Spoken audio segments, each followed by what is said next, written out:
corresponde a la doctora Andrea Abadí, con el tema Estigma en la infancia, consecuencias irreversibles de la estigmatización. La doctora Abadí es secretaria de la sección de la infancia para el Cono Sur de la PAL. Bienvenida, doctora. Gracias. Sí. Ok, buen día, gracias por estar. Bueno, yo voy a traer un concepto un poquito más disruptivo. Como buena niñóloga, los niños hacemos cosas disruptivas. Así que voy a contar un poquito qué es lo que estuvimos pensando en realizar. En realidad, cuando empezamos a pensar en esto de qué es diagnosticar o qué es estigmatizar. A diferencia de otras etapas de la vida en psiquiatría, justamente lo que todo el mundo dice es no diagnostiquen, no estigmaticen, no etiqueten. Y justamente esto es uno de los grandes conflictos que tenemos en nuestra especialidad. Porque más allá de las luchas ideológicas y de las controversias, yo creo que hay cosas que tenemos que empezar a pensar. Primero que yo conseguí otra, claro, cada uno busca en función de lo que necesita para su presentación, y yo conseguí otra definición de estigmatizar que la del colega, y si bien partía de esto del hierro candente, también decía que en medicina estigmatizar es una lesión orgánica o trastorno funcional que indica enfermedad constitucional y hereditaria. Desde ese punto de vista, estigmatizar no sería un término que en realidad estaría siendo ni peyorativo ni discriminativo, simplemente es darle un nombre a lo que tenemos que tratar. Y como especialistas de salud mental o especialistas de psicopatología, porque en realidad esto de ser solamente especialistas de salud mental también es un término que queda corto, nosotros trabajamos con los trastornos psicopatológicos, realmente necesitamos tener un título. Nosotros nos formamos en general en conceptos que tienen que ver con curar. Y para curar necesitamos que alguien esté padeciendo algo. Cuando nosotros desde la psicopatología infantil se hablan de descripciones de esto es evolutivo, esto es desarrollo, ya va a andar, o ya va a hablar, o ya va a caminar, o quédese tranquila señora, los varones hablan más tarde. Lamentablemente lo que estamos haciendo es atrasar el diagnóstico y en algún sentido es atrasar un estigma que le va a permitir a ese individuo tener una mejor calidad de vida, a él y a su familia. Entonces, en realidad, no siempre es una mala palabra estigmatizar. Estigmatizar es decir por dónde tenemos que ir y por qué tipo de algoritmo tenemos que funcionar como profesionales de la salud para poder dar una mejor calidad de vida a nuestro paciente. Yo les invito sencillamente a ver cuáles son los efectos adversos de no estigmatizar, que en mi presentación es de no diagnosticar. En este sentido lo estoy diciendo. ¿Qué es más estigmatizante?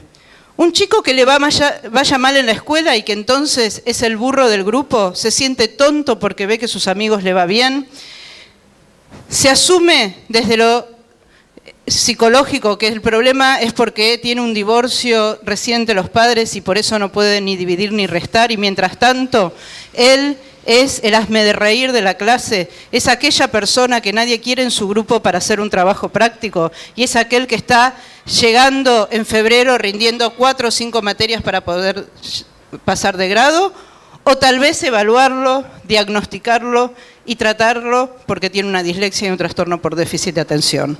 Seguramente ponerle el rótulo de dislexia y trastorno por déficit de atención, como dicen algunos colegas, sería estigmatizarlo, pero de alguna manera me va a permitir sacarlo de un lugar donde él no puede avanzar y donde posiblemente lo lleve a perder años y años de escolarización y estoy hipotecando su futuro. Les cuento otro caso, por ejemplo. Matías tiene 5 años. Tiene antecedentes de una enfermedad orgánica que no impacta a nivel cerebral, sin embargo fue sometido a múltiples cirugías los primeros 2 años de vida y comenzó a deambular recién a los 22 meses.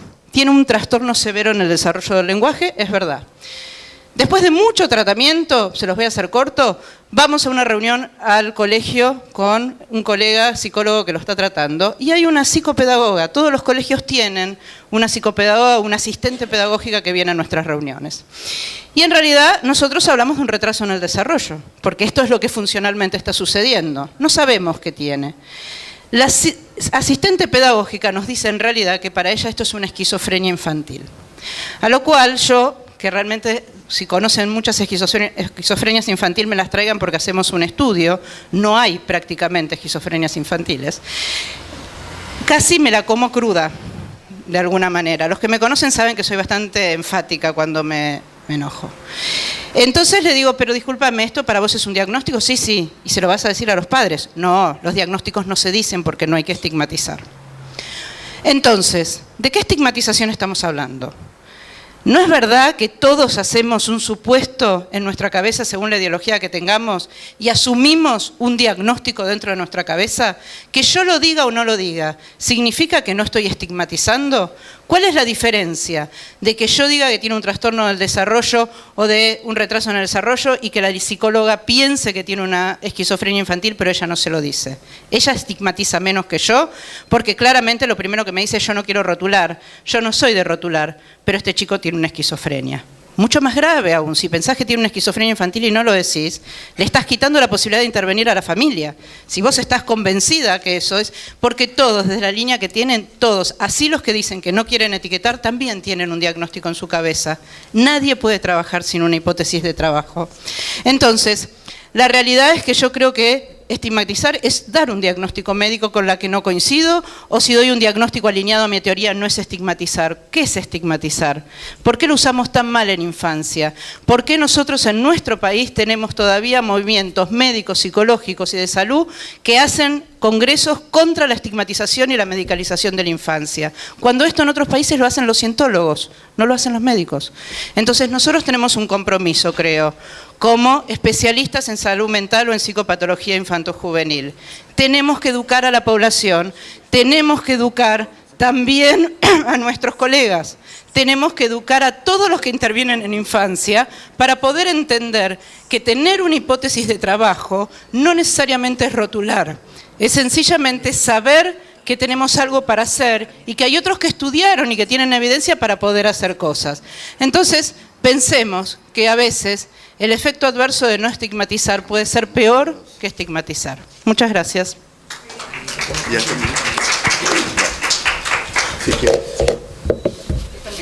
Gracias.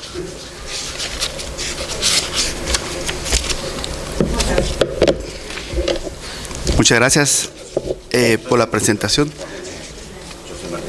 Sí, sí, doctor. No tengo presentaciones, poneme de fondo.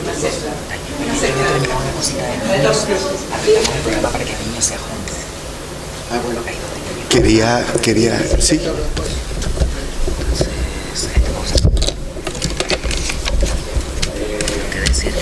Bueno, muchas gracias a la doctora Abadi.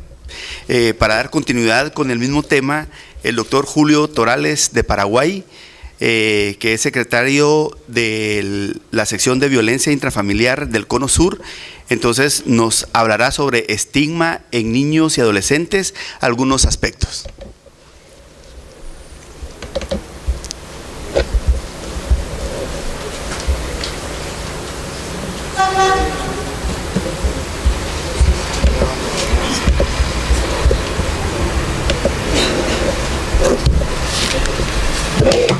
Bueno, ¿qué decir después de que Andrea haya hablado sobre niños y adolescentes? Sino que simplemente compartir un poco algunos aspectos que hacen también al estigma en población infanto-juvenil. Y unos datos un poco más duros, ¿verdad? 1 de cada 10 niños y adolescentes padece dificultades de salud mental en un momento determinado de sus vidas, pero menos de 1/3 es llevado a buscar tratamiento. Y esa enfermedad mental no tratada predispone a dificultades individuales de larga data y presenta una gran carga de salud pública. Estas dificultades de salud mental se estima que afectan hasta el 20% de las personas entre 5 y 18 años de edad. Y de hecho, la mitad de todos esos casos afectan todo el curso de la que afectan todo el curso de la vida, comienzan por lo general antes de los 14. Sin tratamiento presentan un impacto profundo y duradero en el individuo y la sociedad.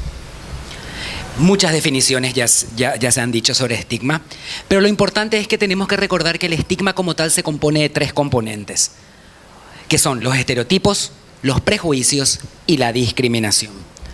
Los estereotipos son esas actitudes que aprendemos, que muchas veces son simplificadas, a menudo negativas, que están arraigadas en nosotros, arraigadas en la sociedad, y que permiten a las personas a generar impresiones rápidas de subgrupos específicos. Por ejemplo, los psiquiatras somos todos excéntricos. Ese es un estereotipo que tienen muchos de nuestros propios colegas, sin necesariamente creer en el estereotipo, ya que es casi como un pensamiento automático de la teoría cognitiva de Beck.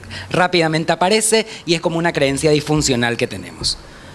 Los prejuicios son estereotipos que están acompañados de reacciones emocionales negativas, y esto conduce inevitablemente a evitación, a distanciamiento social, y lo que termina resultando en discriminación, que la doctora Alicia nos habló.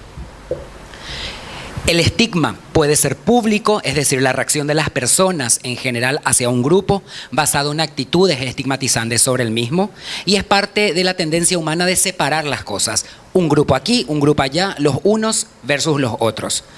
El autoestigma, por su parte, se refiere a las reacciones de las personas que pertenecen a un grupo estigmatizado y que luego se convierten en propias actitudes estigmatizantes sobre ellos mismos. Es decir, al igual que el estigma público, el autoestigma consiste también en estereotipos, en prejuicios y una discriminación que hace la propia persona que fue objeto inicial del estigma. Y finalmente, el llamado estigma de cortesía o estigma por proximidad es el estigma por asociación experimentado por aquellos que están estrechamente asociados con el estigma de personas con trastornos mentales: la familia, los amigos, la comunidad terapéutica o sus médicos. En niñez y adolescencia, la investigación demostró que los niños con trastornos mentales son más estigmatizados que niños con enfermedad física o discapacidad de aprendizaje, y las conductas estigmatizantes pueden desarrollarse desde la primera infancia. En cuanto al diagnóstico y estigma, como habló la doctora Abadí, no está claro, por ejemplo, si el TDAH o la depresión en los niños es el diagnóstico más estigmatizado. Los adultos parecen estigmatizar más la depresión que el propio TDAH. Y los niños con ansiedad, en cambio, se ven favorecidos, entre comillas, sobre los niños con depresión en cuanto a conductas estigmatizantes sobre ellos. Hay todavía poca categorización sobre la esquizofrenia, la anorexia y la fobia social en cuanto a población infanto-juvenil. Por su parte, los rasgos de personalidad limítrofe o el trastorno límite de la personalidad es la condición más negativamente valorada con respecto a las experiencias de estigmatización.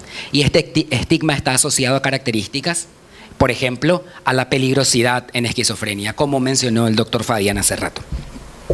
Una cantidad de estudios de alta calidad han comparado niños de dos edades diferentes e identificaron que los niños más pequeños eran menos estigmatizados que los niños mayores. En contraste, otros investigadores han encontrado que los adolescentes de 14 a 18 años de edad eran más positivos que los niños menores de 12 con sus pares con, por ejemplo, TDAH y depresión. En cuanto al género y estigma, que un par sea del mismo sexo que el niño aumenta la identificación y reduce el estigma. Los varones han reportado más percepción de estigmatización entre pares en contrapartida con las niñas.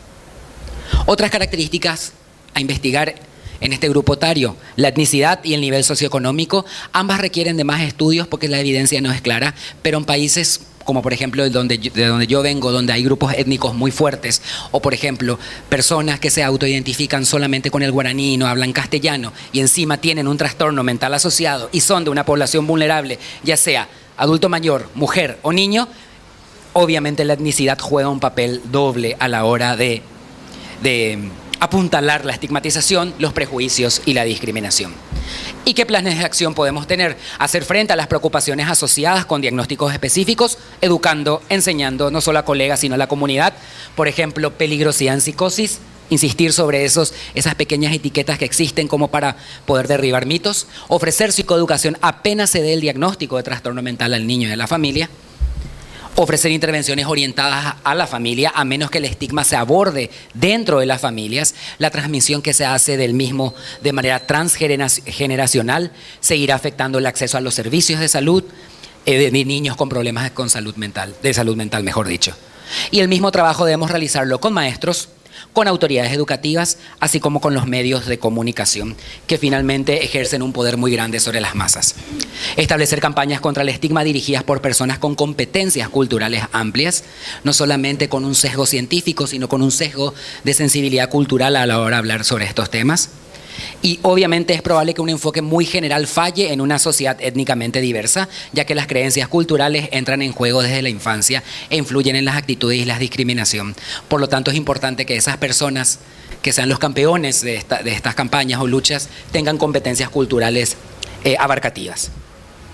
Y realizar más investigaciones para predecir modelos de evolución de niños afectados de conductas estigmatizantes que permitan realizar intervenciones oportunas y eficaces tanto a los que hacen niños como a medida que el niño va evolucionando a los médicos que hacen adultos. Muchas gracias.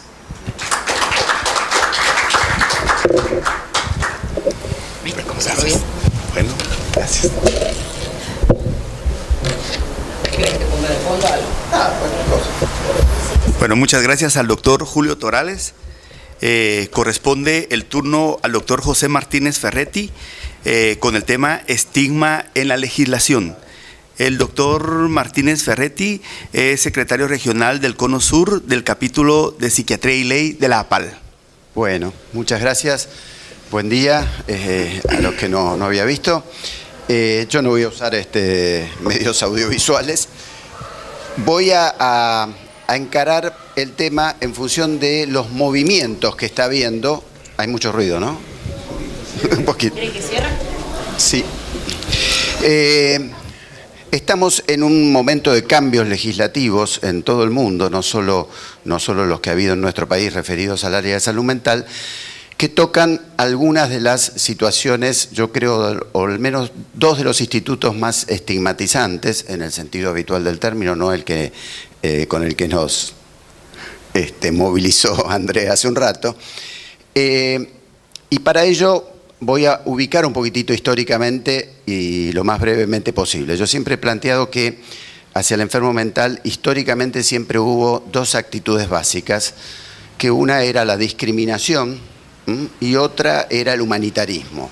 Es decir, o se lo discriminaba desde lo social, internándolo, o la nave de los locos, o lo que fuera en otras épocas, o la figura de un humanitarismo de muchas congregaciones. De hecho, los primeros hospitales españoles fueron de congregaciones religiosas que protegían al enfermo mental porque estaba siendo discriminado o maltratado por otros grupos sociales. En general, las legislaciones en todo el mundo han girado entre las dos situaciones, o proteger de que exista discriminación o intentar ser humanitarias. Y las leyes han oscilado viendo al otro como discriminador y así sucesivamente hemos tenido en todo el mundo legislaciones. Lo que yo creo que es un detalle importante y que nos hace a nosotros los actores principales es que en la última mitad del siglo XX aparece una tercera actitud al enfermo mental que no existía tan claramente en el resto de la historia, que es el tratamiento. Es decir, la aparición de los psicofármacos y el ingreso en la cultura y en las distintas instituciones del psicoanálisis, la psicología social y muchas otras estrategias rehabilitadoras hace que la postura hacia el enfermo mental cambie decididamente. Todavía no la hemos visto y recién a veces las legislaciones. Piensen que, por ejemplo, más allá de lo mucho, los que me conocen que me han oído hablar de la ley de salud mental marcando detalles, la ley de salud mental es una de las primeras legislaciones en nuestro país que hablan de que, por ejemplo, la internación es para tratamiento. En general, la misión que se tenía con las internaciones era el control de riesgos nada más, o sea, el criterio custodial de la internación. Si bien la ley después da una vuelta a carnero y termina siendo muy custodial en algunas cosas, pero el concepto de tratamiento es un concepto que aparece muy tempranamente, muy tardíamente, muy recientemente, mejor dicho, en nuestra historia. Casualmente, yo creo, y en eso me centro y en eso también es lo que me explayo en el capítulo, yo creo que hay dos instituciones, dos institutos legales y sociales que caracterizaron la estigmatización, al menos claramente en nuestro país y en nuestra legislación. Uno es el manicomio. El manicomio, que es el heredero de aquellos primeros hospitales que se convierten en asilos después de Pinel, con el tratamiento moral que, si lo analizamos, si bien en un primer momento decimos que bárbaro, Pinel le sacó las cadenas, pero si miramos con lupa el tratamiento moral era sumamente paternalista, sumamente autoritario, y era la voluntad del psiquiatra, del director de la institución, lo que reglamentaba y movilizaba, como ayer decía el exdirector del Esteves, a qué hora se levantaba el paciente, a qué hora hacía tal cosa, a qué hora hacía tal otra. El manicomio, ¿por qué cae? Más allá de que esto, si se lo decimos a salud mentalistas, van a decir que es por la lucha de ellos. En realidad el manicomio cae en la realidad por los tratamientos. El Hospital Borda, pre-era farmacológica, donde yo me desempeño, tenía 5.000 pacientes. Hoy tiene 500. El Hospital Borda, en este momento, como también decía ayer, antes gastaba mayoritariamente la compra de medicación en los pacientes internados. 70 y 30% para los ambulatorios. Hoy ha invertido el cálculo y es al revés, 70% es para distribuir a los pacientes ambulatorios y 30% a los internados. El manicomio, como figura, digamos, de aislamiento, de discriminación, pensemos que estos hospitales eran colocados, y en la ciudad de Buenos Aires esto es claro, ¿dónde? En las afueras de la ciudad.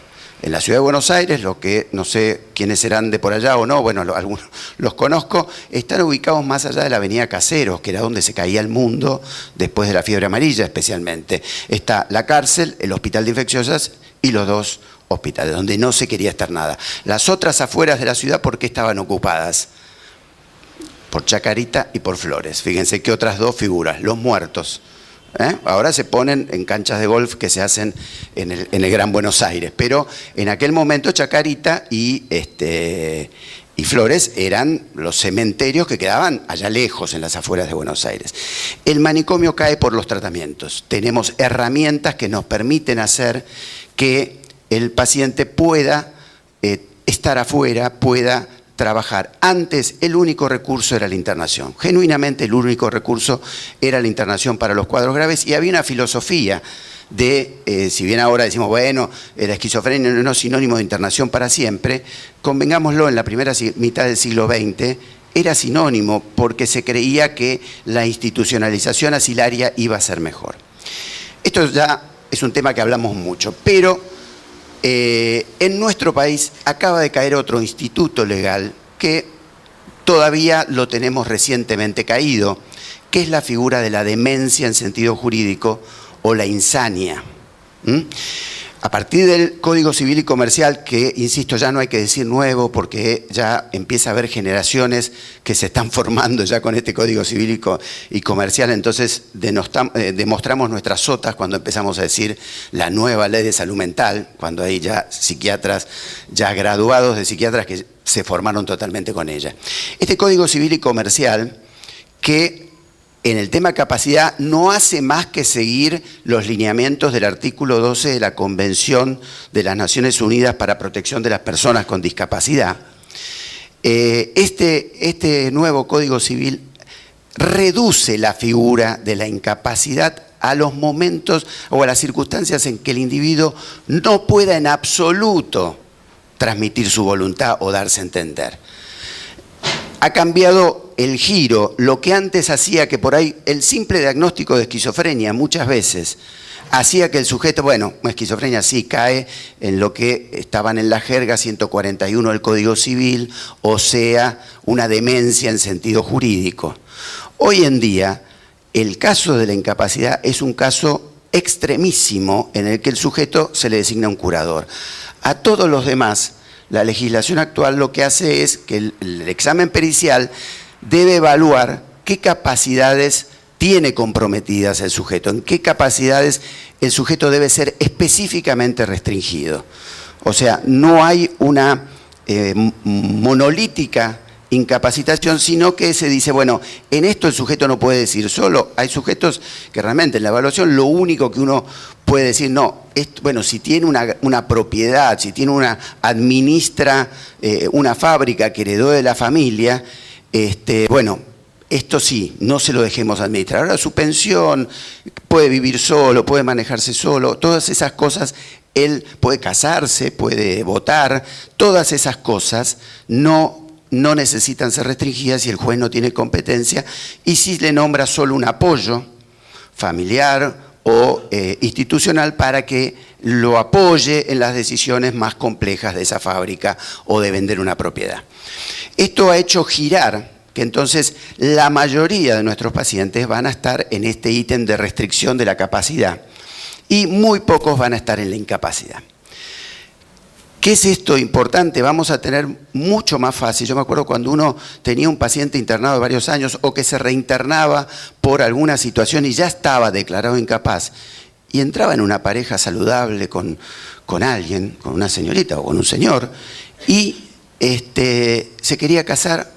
Hoy no se podía casar, había que pedir autorización al juez. Bueno, hoy si eso no está restringido, lo puede hacer. Si no está restringido que preste el consentimiento, por ejemplo, para estudios complementarios, lo puede. Nosotros hemos hecho con el apoyo de la madre la operación de una chica con una esquizofrenia, una operación de vesícula, con el consentimiento de ella y de la madre, el apoyo de alguien. Esto es lo que algunos hablan de que se ha convertido en sujeto de derecho. ¿Por qué? Porque si bien nunca dejaron de ser sujetos en nuestra legislación, porque solo se les limitaba el ejercicio y no el goce de los derechos, hay una situación distintiva. Cuando hay un apoyo, apoya, o sea, el paciente está tomando la decisión ahí también. La figura del curador muchas veces hacía las cosas sin directamente la presencia del paciente, homologando la situación a la de un niño. Ustedes se acuerdan que los menores de 14 años antes eran incapaces absolutos como eran los incapaces por demencia. Esto ha sido un avance en permitir que los sujetos con enfermedades mentales no necesariamente caigan en ese otro instituto, como era en su época el Instituto Manicomio, el Instituto de Demencia en sentido jurídico o insania, como lo quieran llamar, que los colocaba en una situación de dependencia, un régimen paternalista, tratados como niños, etcétera, etcétera. Como detalle al margen, fíjese que el Código Penal todavía no ha sido modificado, seguimos con fórmulas del Código de Carlos Tejedor, y en el Código Penal la inimputabilidad lo vuelve también como un niño, no es imputable. Vieron que casualmente bajamos la ley de imputabilidad para los chicos, bueno, también se lo coloca como un niño, entonces no es sujeto, no es capaz de pena y no va detenido. Esto en muchos derechos y en muchas teorías de derecho se está cambiando a lo que se llama el derecho de acto y no de autor. Pero bueno, esa es otra situación. Hace 2 o 3 años fui invitado por Marisa Eisenberg a unas jornadas acá en una amiga que tenemos de la Facultad de Derecho que tiene el, ¿cómo se llama? Observatorio de Derecho y Salud. Bueno, en unas jornadas que se hacen acá me invitaron y exponían jueces civiles sobre el código que se estaba aprobando en esos momentos. El juez que habló dijo, por fin, con el nuevo Código Civil y Comercial, hemos vencido al discurso psiquiátrico y hemos logrado que el discurso jurídico predomine. A lo cual yo, el momento que hablé, dije, está muy equivocado.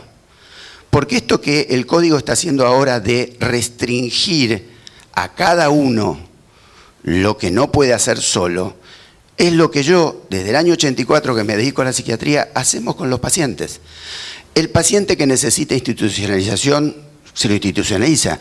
El paciente que necesita que alguien le controle la medicación, se le controla, se le indica que se le controle. El que no pueda vivir solo, le decimos, no puede vivir solo, mejor que haya alguien.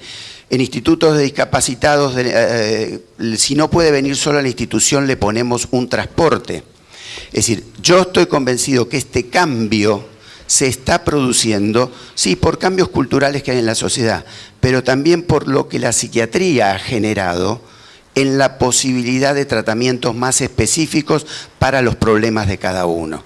Entonces, tengamos cuidado porque a veces, así como los salud mentalistas nos peleaban porque nosotros éramos los representantes del manicomio, muchas veces el discurso jurídico nos pelea diciendo que nosotros éramos los estigmatizadores con diagnósticos que eran puestos como sinónimo de incapacidad. Cuando nosotros en nuestra práctica lo que hacíamos era hacer lo que entendíamos que hacía el código. En nuestra práctica nos hemos venido ya manejando con un régimen de capacidades remanentes que el paciente conserva y entonces actuábamos en consecuencia para eso. Entonces, Me pareció importante cuando Graciela me planteó, digamos, escribir el capítulo, bueno, transmitirlo acá, porque es un enfoque que en general, como digo yo siempre, a los libros, y allá Ángel me va a dar la razón, a los libros de medicina legal o psiquiatría forense no nos sponsorean laboratorios, y entonces estos textos en general no son lo fácilmente leídos por la gente, porque el laboratorio me dio el libro por alguna propaganda de un fármaco. Entonces, me parece importante que nos ayornemos en esto. Todos nosotros hemos sido formados cuando nos dieron alguna clase con el anterior régimen de capacidad. Yo todavía veo a veces informes redactados en esos términos y es importante que no le tengamos miedo, porque este régimen en realidad se parece más a lo asistencial psiquiátrico que hemos hecho siempre, que el régimen anterior, que a veces tenía mucha más rigidez y por ende estigmatización. Bueno, muchas gracias. Muchas gracias, doctor. Le toca al doctor Bomaro. Bueno, muchas gracias al doctor Martínez Ferretti. Entonces corresponde al doctor Horacio Bomaro con la presentación Estigma, Psiquiatría y Salud Mental. Corresponde el doctor Bomaro a la sección de Violencia, Sociedad y Patologías Emergentes. Muchas gracias, doctor. Bueno, buenos días. Yo creo que lo interesante de esto, y la verdad que lo felicito al doctor Mendoza, es cómo desde las distintas secciones de APAL podemos hablar sobre un tema desde distintas miradas. Y esto está muy bueno porque efectivamente la subjetividad es lo que predomina, la objetividad pura en realidad no existe, ¿no? Ya hasta los que vienen de las ciencias duras dijeron eso, ¿no? Ya Heisenberg hablaba de la ley de la incertidumbre y del observador. Entonces es interesante ver cómo de alguna manera podemos ir construyendo este tema a partir de las distintas miradas. Como me pasa a menudo con mi amigo Martínez Ferretti, somos bastante un pensamiento parecido y complementario en muchas cosas, ¿no? Entonces, ¿cómo pensé yo este punto? Es decir, ¿qué causalidades desde lo social, desde lo cultural, de la historia de la locura, ¿no? podemos empezarlo a pensar? Entonces hay una cuestión que es, en realidad, todos nosotros cuando nacemos cargamos en nuestras espaldas la historia de la civilización humana. Esto es así, es decir, y nacemos, esto como decía Darwin, esta existencia por azar, cargamos la historia de la civilización humana. Y nacemos en un lugar concreto, en el seno de un lugar donde la familia o quien sea nos cuidan, porque si no el cachorro humano no tiene posibilidades de sobrevivir. Y por supuesto, esta familia condensa con sus modalidades, con sus conductas, con sus sentimientos, con sus pesares, con sus hábitos, aspectos de esta historia de la civilización humana. Esto me parece muy importante porque efectivamente los pequeños actos están vinculados con la historia y lo que en la vida cotidiana parece meramente un acto individual de cada uno de nosotros, en realidad lo que queda de lado, que es un acto social, que no es solamente un acto individual, que tiene que ver con esta herencia que de alguna manera recibimos. Entonces, partiendo de esto, la sociedad elabora, produce y reproduce procesos estigmatizadores que desencadenan ideas previas de carácter discriminador, que de forma general son tomadas con referencia de análisis. Se trata, por lo tanto, de una construcción cultural una elaboración basada en creencias que tratan sobre los grupos que en éstas se desarrollan. Estas actitudes estigmatizadoras pueden instalarse de edades tempranas de la vida por medio del proceso de socialización, que tiene que ver con esto, ¿no? Si de alguna manera, efectivamente, en ese ámbito, donde de alguna forma también hay creencias y hay cuestiones, es decir, en la cultura, durante mucho tiempo, la locura fue vivida como sinónimo de peligrosidad y por lo tanto de aislamiento. Es decir, y esto no fue una cuestión de los psiquiatras. Es decir, entonces esto me parece que también es importante tenerlo en cuenta. Y en este sentido, fíjense que en la historia de la locura es definida y tratada en cada cultura y en cada época histórica de forma particular, de acuerdo con las ideas hegemónicas de la época. La locura no es un dato objetivo, sino un dato histórico y social, cultural. Es decir, y en cada época se construyó de una manera diferente. Y claro que hay muchas cosas, la nave de los locos, que uno puede ahí entender, ¿no? Y ahí sí, de alguna manera, los psiquiatras sí tenemos una cuestión, que es los cambios del concepto de locura, digamos que particularmente en el transcurso del siglo XX hubo, y que efectivamente en muchos casos esos cambios, última parte del siglo XX y lo que va del siglo XXI, se manifestaron en legalidades distintas. Se modificaron muchas legalidades. Y esto no es pequeña cosa. Muchas cosas que antes estaban en el terreno de lo patológico pasaron a no estarla.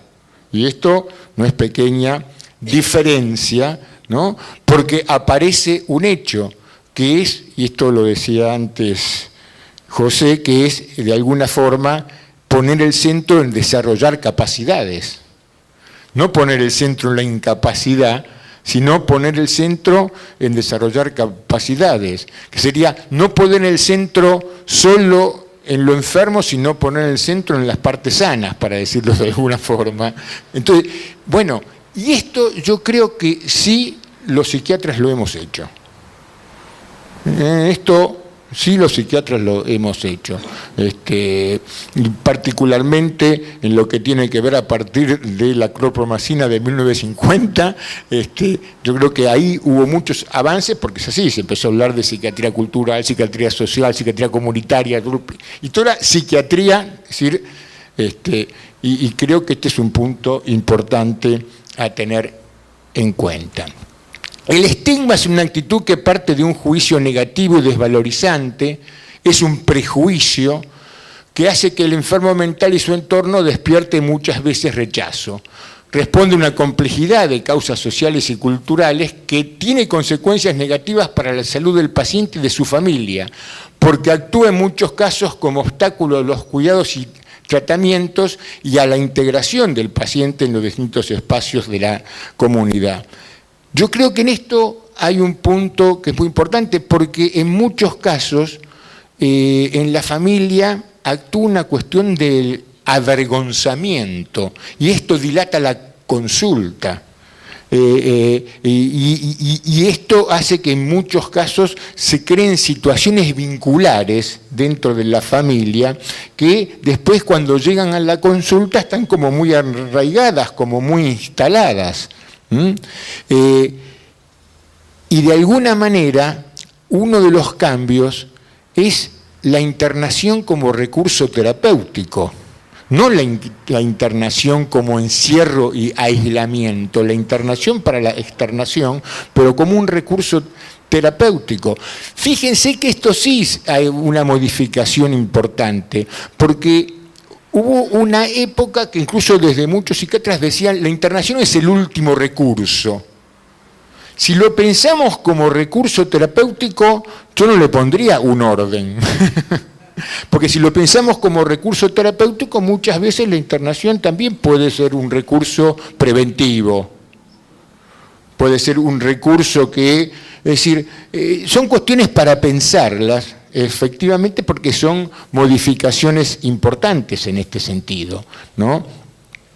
Bueno, en el tema de los derechos, que esto es un poco lo que hablábamos antes, ¿no? Que es, de alguna forma, claro, todo el tema del estigma dificulta, hace, digamos, aumenta la vulnerabilidad, ¿no? Y en muchos casos depende de los lazos sociales que esa familia, que ese paciente tenga, bueno, las posibilidades de acceder a muchos espacios, como pueden ser espacios de trabajo, espacios de recreación, etcétera, etcétera.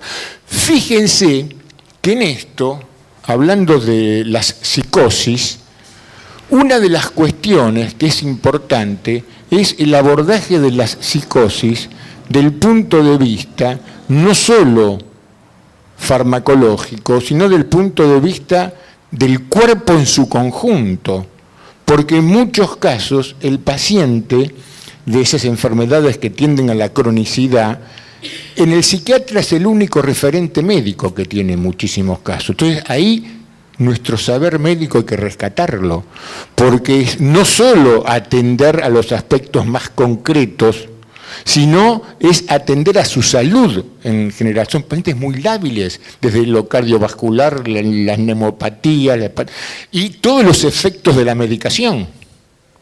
El síndrome metabólico, para nombrar algunas cuestiones. Entonces, ahí es importante el tema de el cuidado desde lo físico, el cuidado desde la alimentación, desde la nutrición, desde su salud bucal, bueno, en las mujeres, es decir, bueno, esto implica un enfoque distinto también. Esto implica un enfoque distinto que no es solo sentarnos para recetar a ver cómo aumentamos, disminuimos, cambiamos, modificamos, sino que es otra, nos cambia la mirada, hablando de las miradas sobre este paciente, ¿no? Esto que decimos, ¿no?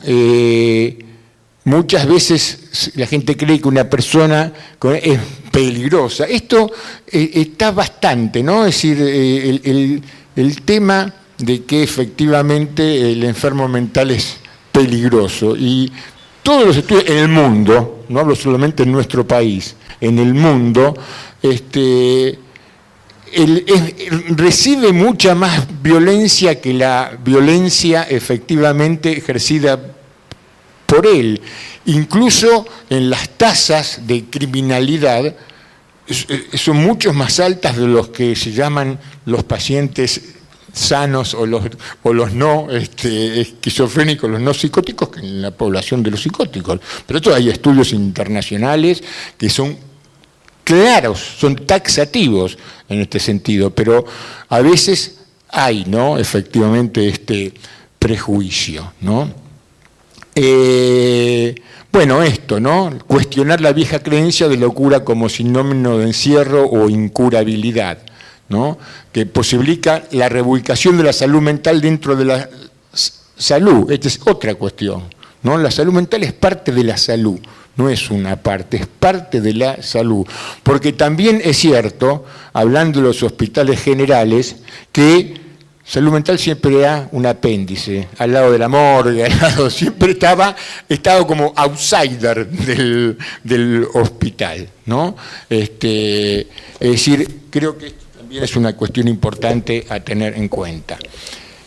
Y esto también es importante desde nosotros. El modo en que se despliega la locura está en función del marco que se la recibe. Es decir, cómo nosotros recibamos y anidemos a un paciente, hablando de la internación, también tiene que ver con la evolución de su enfermedad. Es decir, no es ajeno a esto. Y entonces los servicios de psiquiatría se tienen que pensar y organizar como dispositivos que no reproduzcan la segregación, que no reproduzcan lo que criticamos nosotros también como médicos psiquiatras. Entonces, esto me parece, es decir, no puede ser solo una cuestión de aislamiento, que a veces pasa, y a veces pasa más en el sector privado que en el público, y lo digo así claramente, mucho más en los privados que en el público, ¿no? Yo soy un defensor del público muy acérrimo, porque es así, porque es el lugar donde lo más vulnerable de la sociedad tiene acceso, ¿no?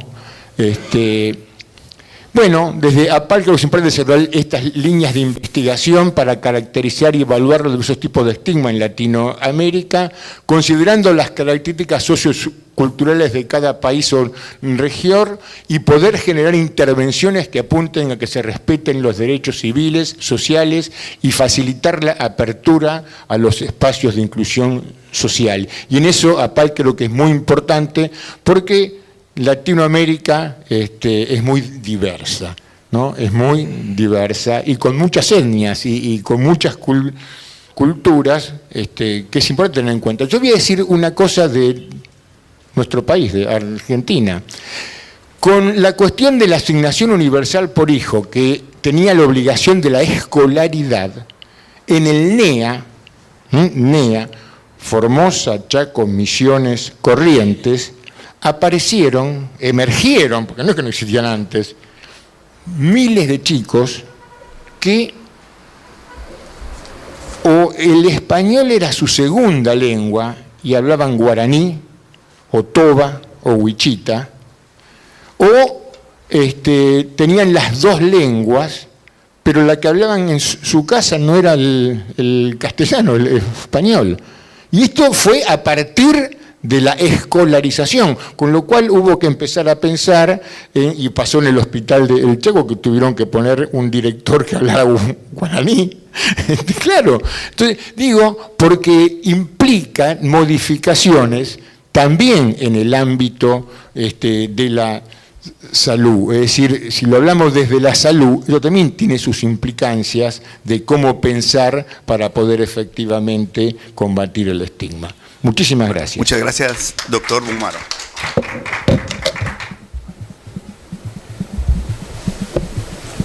Corresponde a la doctora Nora Leal Manchena con el tema nudos problemáticos y perspectivas en psiquiatría infanto-juvenil. La doctora Leal Manchena es expresidente de APSA y secretaria de la sección de APAL de Violencia y Patologías Emergentes. Un anuncio, hay una memoria aquí, si alguien la dejó. Sí, es la del puntero. No, sí. Buscando el video.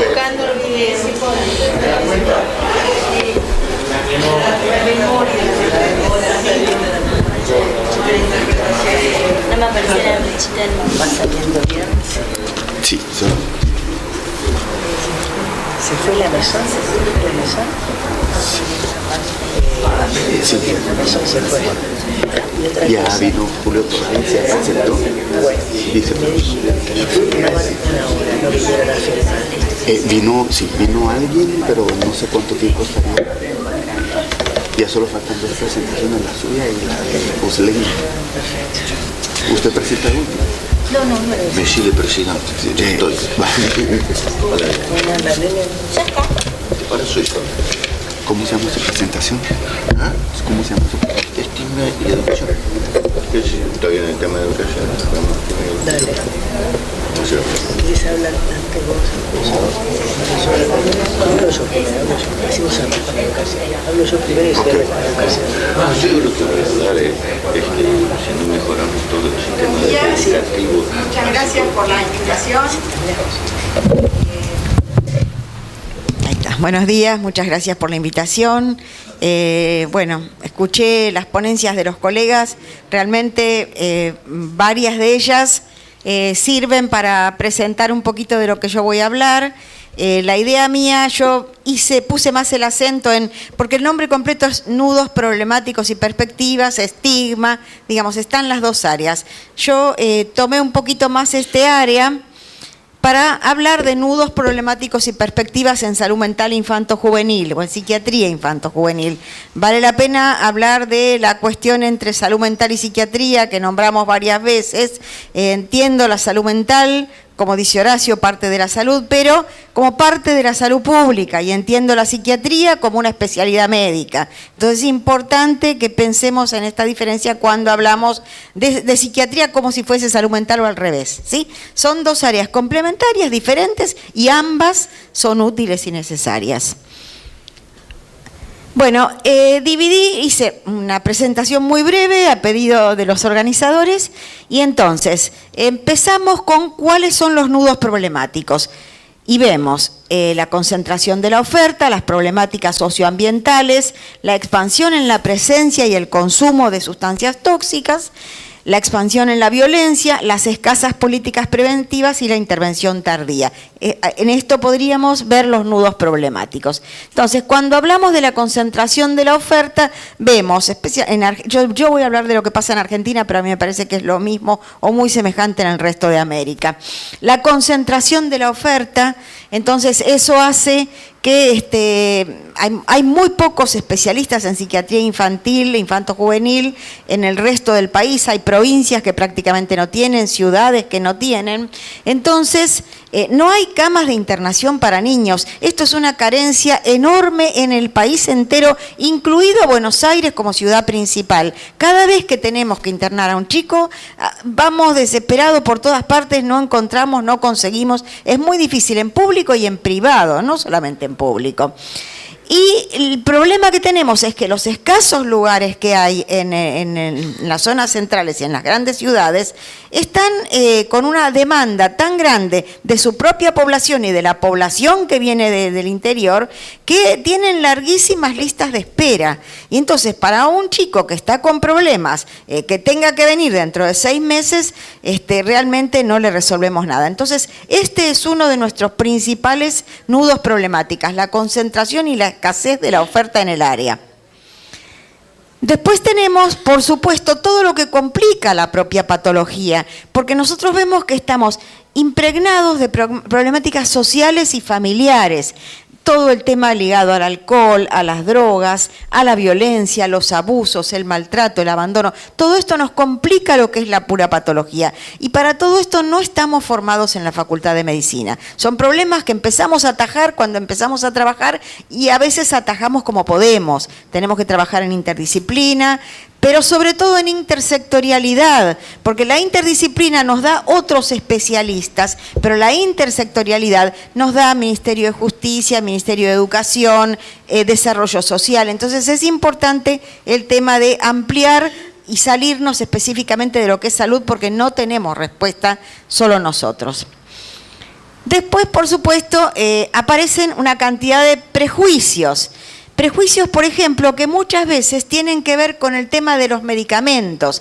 Cuando tenemos, habló de esto algo Andrea, cuando tenemos que hablar de la medicación en chicos, empiezan a aparecer prejuicios. Muchas de estas cosas salieron en los medios y empiezan a confundirse cuestiones que tienen que ver con técnicas comerciales de los laboratorios, con lo que son indicaciones terapéuticas. Entonces no tenemos por qué confundir, hay cuestiones diferentes, y esto en niños es especialmente importante, pasa mucho más que en adultos.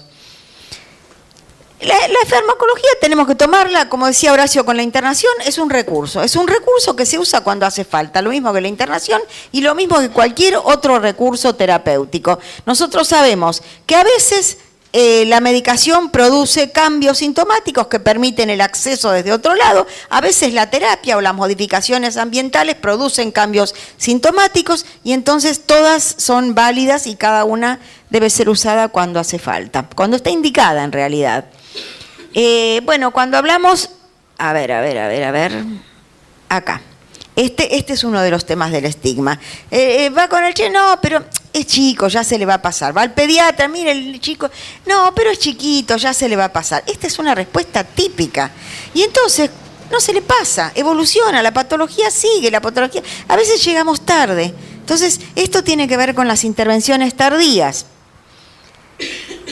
Los chicos buenitos, el chico que no molesta. molesta. Nadie consulta por el chico que no molesta. Se consulta por el chico molesto, por el chico que está produciendo inconvenientes. Pero el chiquito que no da trabajo, en general no consultamos por y muchas veces es un chico que le están pasando cosas. Entonces tenemos que tratar de pensar en la cosa con un nivel de cierta complejidad. No complicación, sino complejidad.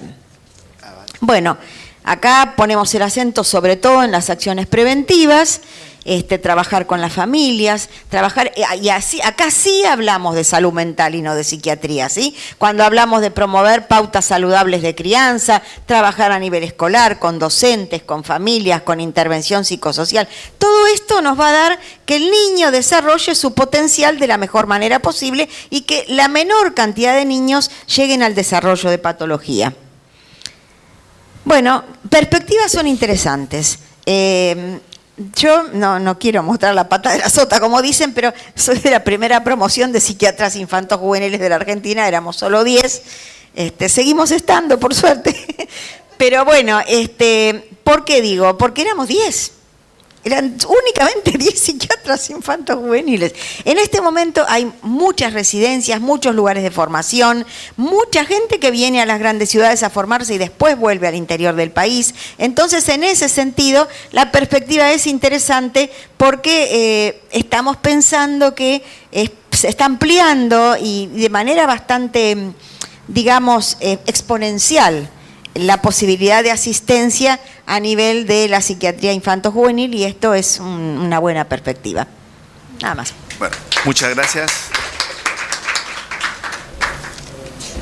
Muchas gracias, doctora Leal Manchena. Corresponde a la doctora Graciela Onofrio con el tema cuerpo y estigma.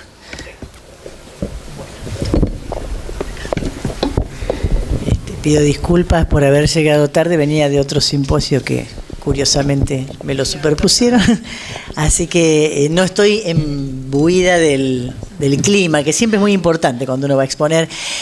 Y yo traté de traer algunas notas sobre cuerpo y estigma, pensando que represento en esta reunión a trastornos de conducta alimentaria, pero no voy a hablar exactamente de trastornos de conducta alimentaria, sino voy a hablar de las personas que parecen ser o parecen estar más preocupadas por su cuerpo, que serían las pacientes que dicen estoy gorda, me veo gorda, qué sé yo, o el que está gordo y lo mandan a que adelgace, etcétera. Pero voy a empezar así. Primeramente, si yo digo este es mi cuerpo, afirmación que nos indica en el lenguaje una concepción mental de unidad. A riesgo de descaminar el título que nos convoca, estigma, el estigma es una marca que en el cuerpo del lenguaje, de acuerdo a nuestros orígenes, distinguía un cuerpo con heridas. Las marcas de Cristo, destinadas a nombrar, sin palabras, una unión especial con la divinidad. No todos pueden tener estigmas divinos. Caín mata a Abel por esta competencia que lo habita en la preferencia del Dios Padre, y Caín es desterrado, pero con una marca, de la que, bueno, yo no soy una estudiosa, pero revisando algunas cosas, ciertos autores dicen que era una marca visible, otros dicen que era un temblor que tenía en el cuerpo, pero que la marca lo identificaba, la marca es visible. Entonces, este es mi cuerpo, es una afirmación de una plena constitución neurótica. Hace 40 años, yo me recibí hace 41, yo podría decir que esta historia fue hace 41 años, pero quise poner 40 porque digo, bueno, ahora hacen el cálculo de edad, pero me recibí muy jovencita. Yo me recibí como Lía Ricón, muy jovencita. Bueno, un señor, bueno, más o menos, un señor mayor que estaba internado en una sala de psiquiatría me perseguía y me decía, doctora, no tengo esófago. En este momento están desapareciendo mis pulmones, me estoy quedando sin estómago. Y en esa experiencia entendía con su lenguaje, una marca personal, que él perdía sus órganos, que estaba tal vez cercano a la muerte, pero tenía que decírmelo a una mujer joven de aquel entonces, de quien él nada sabía. Era un hombre culto, sabía que un esófago o un pulmón no podían desaparecer, también sabía que, bueno, si fuera así estaría muerto. por una extraña razón, o sea, él tenía esa certeza, ¿no es cierto? Por una extraña razón en la cual no me voy a detener en este momento, pero que forma parte de las cosas que uno hace en las residencias, etcétera, se hizo un cambio de medicación de antidepresivo, o sea, se puso un antidepresivo tricíclico en lugar del antipsicótico que venía tomando, y eso lo llevó a reintegrar todos sus órganos a su lugar, en el lenguaje, y comenzó a predicar la palabra de Dios entre sus compañeros de sala, con la misma vehemencia con la que desaparecía su pulmón, ahora hablaba de Dios, con un plácido sentimiento, Biblia en mano. Era tan denso como cuando hablaba que desaparecía el estómago, pero el hombre estaba en una especie de beneplácito. Entonces el cuerpo es el lenguaje. Pero de todos modos, sigue la pregunta, ¿el cuerpo es el lenguaje? Para el arte el cuerpo es creación, para la sociedad el cuerpo es consumo. El estigma está entonces encolumnado con el lenguaje y como tal está del lado de lo social. El lenguaje compartido nomina ese cuerpo y el lenguaje social instrumental construye herramientas para esa proporción de cuerpos. Por ejemplo, escaleras.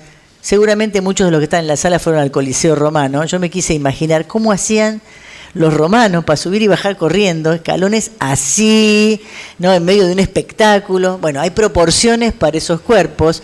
Vos hablabas de las lenguas. ¿Qué le vamos a decir al doctor? Que en su país hay 21 lenguas mayas más el español, ¿no? Vos hablabas, Horacio, de las lenguas.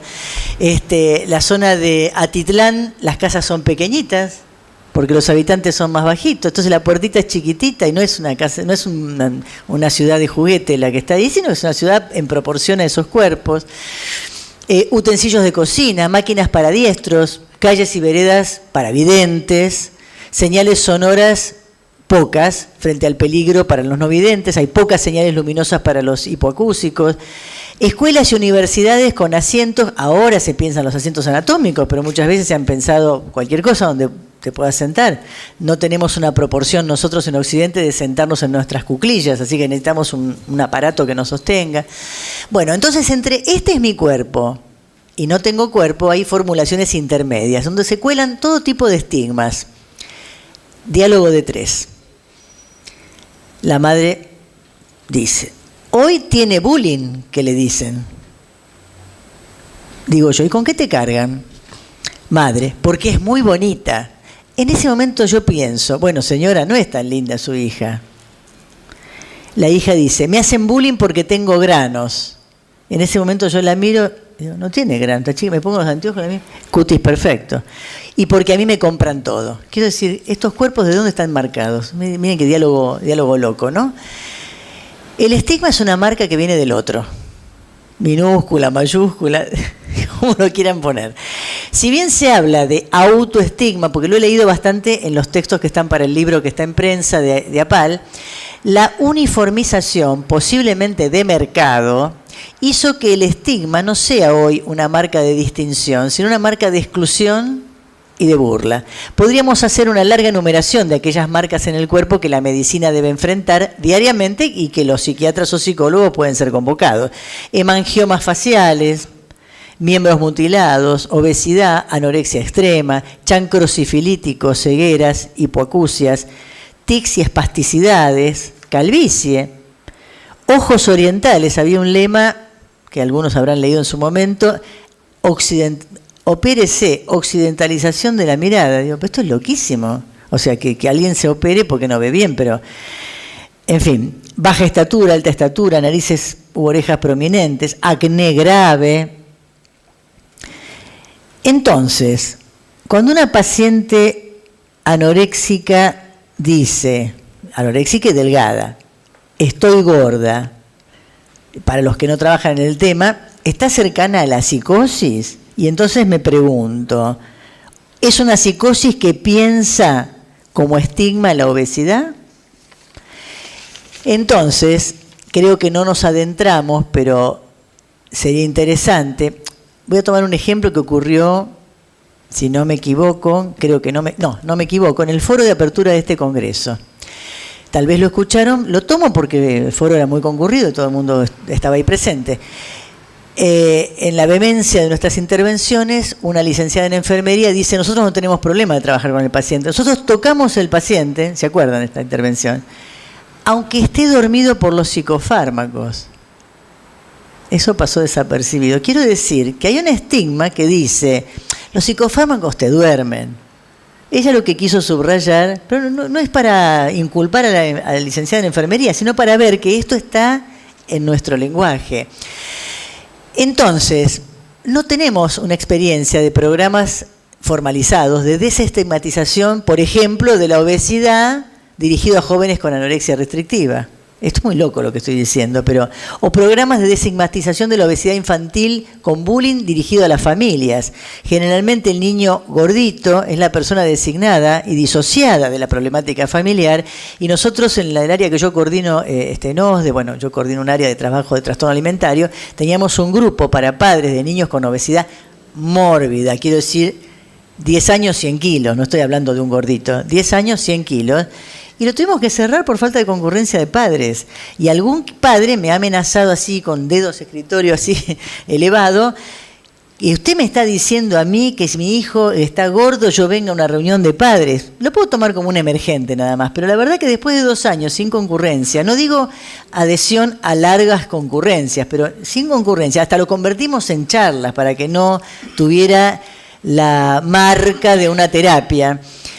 Entonces, me parece lo siguiente, que tenemos que estar trabajando, bueno, iba a poner otro ejemplo que es el siguiente, jornadas que hacemos para dirigidas a la comunidad con obesos, familiares, amigos del paciente, terapeutas, y 3 o 4 años incluimos las chicas con anorexia que estaban en el taller de danza, hacemos una jornada anual abierta, como si fuera una clase abierta.